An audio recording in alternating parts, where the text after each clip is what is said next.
დაიმახსოვრეთ ეს. ანუ გენეტიკაში რა გვქ მოღალატეობა? კარგად დაიმახსოვრეთ და მონახართ. ხო რამდენი გადაგიხადეს? არ გადაგიხადეს? თეში არ მოგაქვთ ხოლმე თუ გერიცხება თქვენ.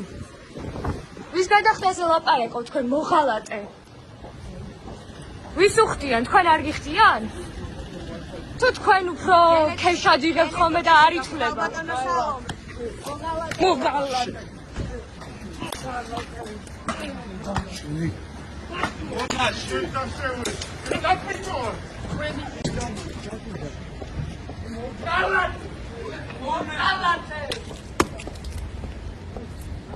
მონა ხარ მონა და ესე გარბით მონა ზოგადად. აი ეს არის მონის ხვედრი, ესე უნდა გარბავდეთ ყველგან და ყოველთვის. უსიმპტომო ხალი ხარ.